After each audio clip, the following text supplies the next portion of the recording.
Hey everyone, my name's Feeler. I am here with my channel Way of Life. I'm here back again with my boy Bobby D. Yes, sir. We're here to just kind of keep this conversation going about hair loss. I've been a hair restoration surgeon for the last 6 years, and I think we're just going to kind of talk about some really like non-medicinal avenues of things that you can do to try to help when it comes to hair loss. It takes a lot of things. Sometimes it's a little bit of a kitchen sink approach. But you also want to use things that we actually know work. When it comes to hair loss, you can find tons of different things, and the majority of them are a little scammy, lackluster, but you can spend a small fortune on them.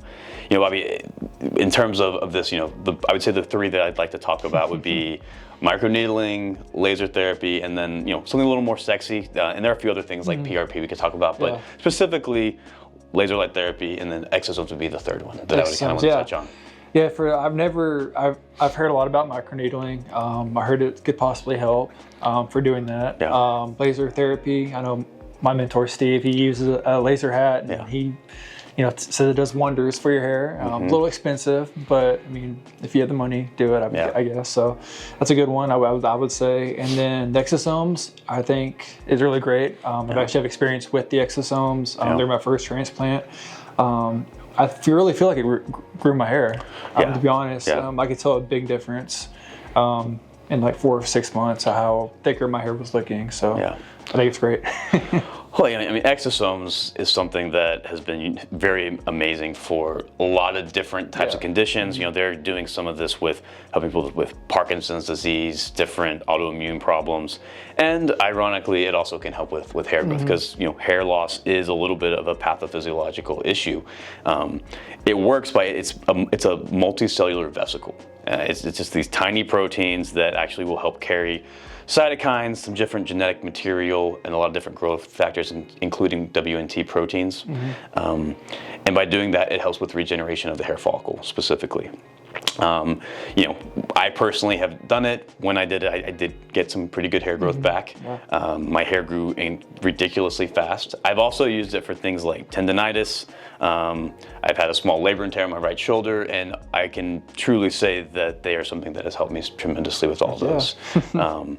And then we can kind of jump from there to dermal rolling. Have you tried that at all yet? No, but I've done some research on it, and I guess it works for some people. Kind of makes a little mess, I guess, with some blood. But I heard it's good for regrowth, possibly. So it's causing small wounds to the area, which is going to increase, once again, the cytokines, growth factors to come to the surface of the tissue, and really in conjunction with exosomes. After the exosomes are injected, or they could be done topically as well.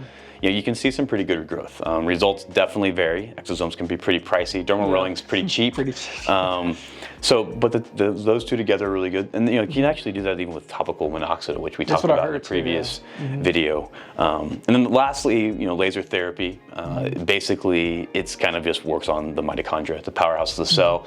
So increases energy within the cell, which red light laser therapy is all over biohacking community. It's very effective at wound healing. So there's a lot of good things about it, but it's definitely something that's proven. I would say that it can help. It's not something that I just find insane results with. There are those, people who do get a really good result, but I can also say I've been using a cap for the last 6 years. It's definitely something that I have in my programs that is pretty effective. Have you used laser light therapy? I have not, at all? No. It's something I want to do in the future, though, for sure. And that's something that I've started kind of helping patients with is kind of a program where we do things like the laser light therapy, and then even some at-home dermal needling, and then just some different serums that actually increase like those WNT proteins that I spoke to, and then including the exosomes in it. That's a good program for me. Just trying to find ways to help people, whether it's with medications or any of these different things. But yeah. Other than that, there's a lot of things up and coming. It's exciting. There are different peptides that can be helpful, like GHKCU, different copper proteins. There's a lot of things that are up on the horizon. But once again, when it comes to hair loss, it's like a lot of 1% improvements to try to get to somewhere to fight the ever-lasting battle of hair loss. So, well, guys, thanks for coming again. If you liked what you've seen, please like and subscribe, and we'll keep that content coming.